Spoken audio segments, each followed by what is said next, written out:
Time to get on the bike in La Paz. Let's go for a ride. This video is going to be about a motorcycle ride. So it was always our intent when we got down to Mexico to rent a motorcycle, and we wanted to do the southern loop of the peninsula, but instead this video is going to be a little bit about lessons learned. Let's get into the video.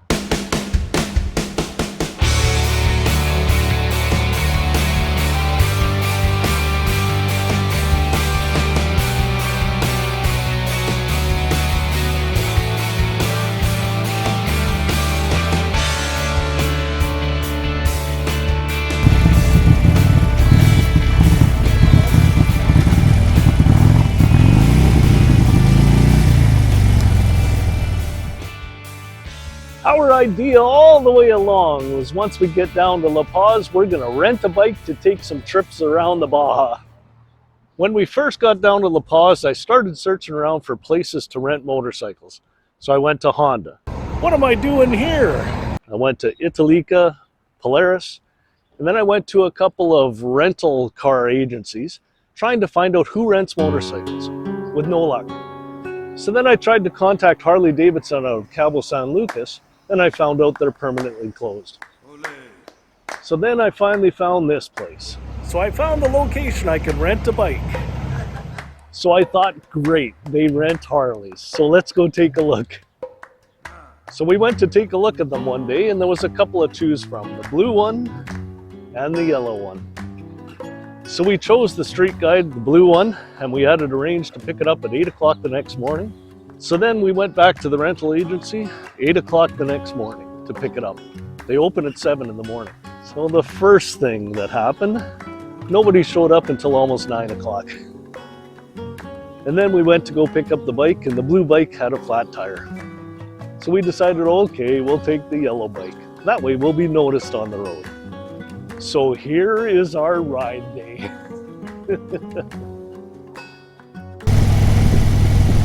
Here we go, ride day on Baja California Sur. Well, welcome back to the channel.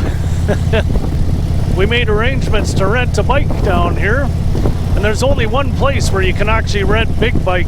Then we started heading out of town, and I don't know if you can see it or not, but the engine light is on, the oil pressure is low, and it's trying to stall out quite a bit.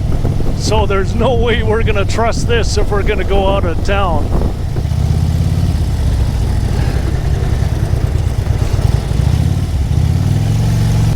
Our intention was to go to San Jose del Cabo today. Well, when you get on some of those highways, and it's pretty deserted, and if the thing decided to stop with limited cell reception sometimes because you don't know where you are, it could be a little bit of a challenge getting back, and I just was not up for that kind of challenge today.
not even touching the throttle. This bike has some major issues.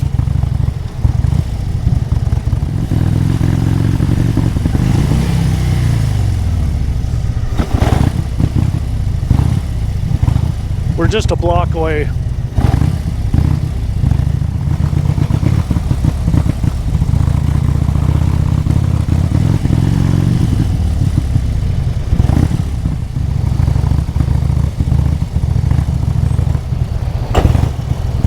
Okay. I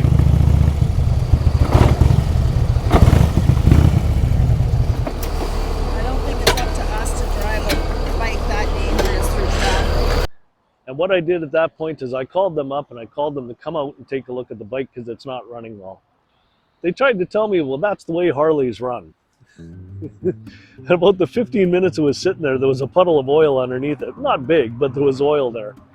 And the engine light was on and it wasn't running properly. And they're telling me that's the way Harleys run.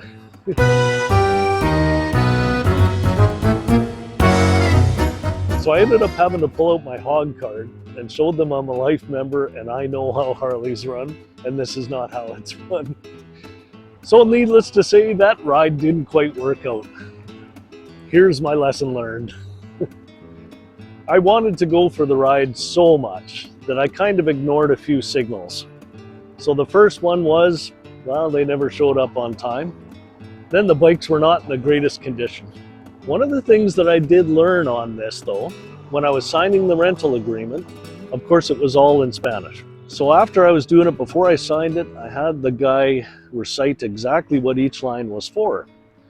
And then one part made me kind of nervous because it talked about the insurance and it's supposed to be fully covered. And then I saw this 90 in there and he told me, oh, it's 90% covered. So I said, well, what happens with the other 10% if something happens? And he goes, well, the 10% is the value of the bike. Okay, well, that's different. So what is the value of the bike?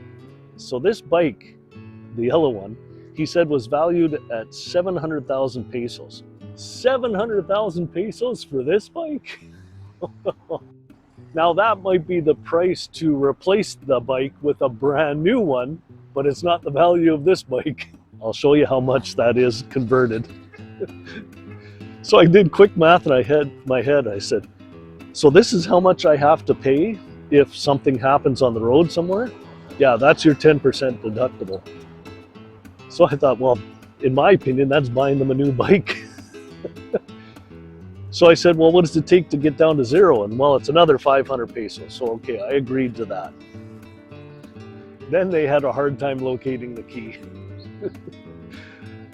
Okay, those are all the signals that maybe I should have backed out.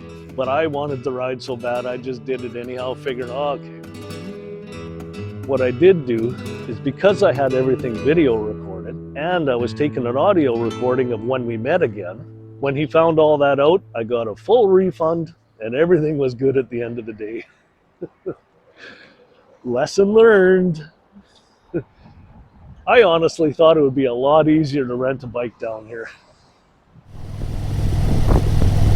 So there's our adventure of riding on a motorcycle down in La Paz. All good, we'll figure out something else. Maybe next time we'll bring our own bike down, one we can trust.